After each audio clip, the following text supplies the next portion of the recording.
Buenos días, doctora, y quien me esté viendo. El tema a tratar hoy es la insuficiencia renal crónica.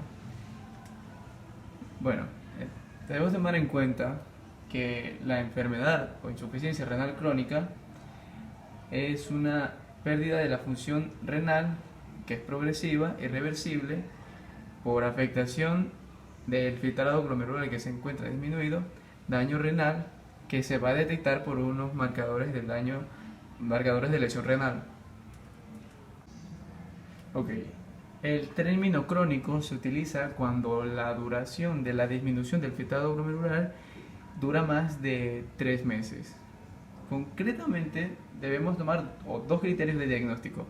Uno es disminución del filtrado glomerular a menos de 60 mililitros por minuto durante más de 3 meses, y el otro es el daño renal. Se toma en cuenta a partir de concentraciones séricas, de concentraciones en la sangre de diferentes sustancias que normalmente el riñón las mantiene en un equilibrio, que serían la creatinina, una creatinina, hematuria, albuminuria o cilindruria.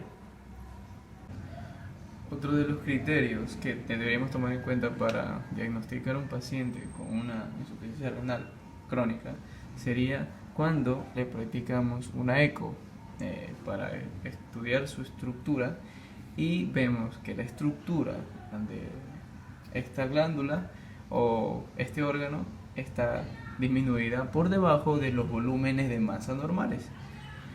Para tomar en cuenta cuáles son las complicaciones que podrían aparecer en un paciente que tiene una insuficiencia renal crónica, debemos tomar en cuenta primero las funciones que normalmente el riñón cumple.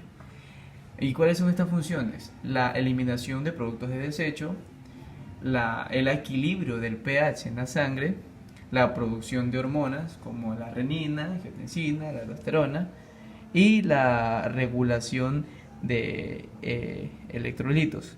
Como ya bien sabemos, el riñón cuenta con un filtrado glomerular que dentro de sí tiene un túbulo que se le denomina asa de Henle, la cual tiene permeabilidad a la mayoría, por no decir todos los electrolitos por los cuales pasa, y mediante el paso de los fluidos por ese túbulo controla la ingesta y excreta de líquido en un paciente. Por ejemplo, está el túbulo contorneado proximal, el asa descendente fina, el túbulo contorneado distal, el asa ascendente gruesa de Henle, y los cuales, según su ubicación anatómica, tienen permeabilidad. Ok, otro criterio a tomar en cuenta es más bien cómo logra el riñón filtrar esta clase de elementos de la sangre y volver a enviar la sangre limpia a su torrente sanguíneo. Esto lo va a hacer mediante la arteria renal. La arteria renal se va bifurcando y va pasando a ser una arteria cada vez más pequeña, donde pasa a formar lo que se le denomina el glomérulo renal. Aquí hace una bifurcación que se le llama ovillo, en el cual hace el intercambio de gases. Esta es la arteria aferente, aquí es donde decimos que están los vasoreceptores. Esta es la cápsula de Bowman, aquí hace el intercambio electrolítico y regresa la sangre a su cauce. Entonces, ¿qué vamos a tomar en cuenta? Es la entrada de la sangre por la arteria aferente y su intercambio. Entonces, vamos a tomar en cuenta que en el ovillo capilar que se produce la filtración, la sangre filtrará aquí y aquí iniciará el paso al túbulo renal para pasar por el asa de Henle y filtrar los electrolitos de manera apropiada, con su permeabilidad y su impermeabilidad en ciertas localizaciones. Entonces, tomamos en cuenta que la tasa de filtrado glomerular es la relación tiempo-volumen en la que se filtra el fluido. ¿Ya? Entonces, la tasa normal de filtrado glomerular oscila entre 100-120 milímetros por minuto por 1,73 metros cuadrados corporales. Entonces, teniendo en cuenta este criterio, nos daremos cuenta de que cuando este tipo de parámetros se pierdan, cuando disminuyan y estén perpetuados por más de 3 meses, tendremos un paciente con insuficiencia renal crónica.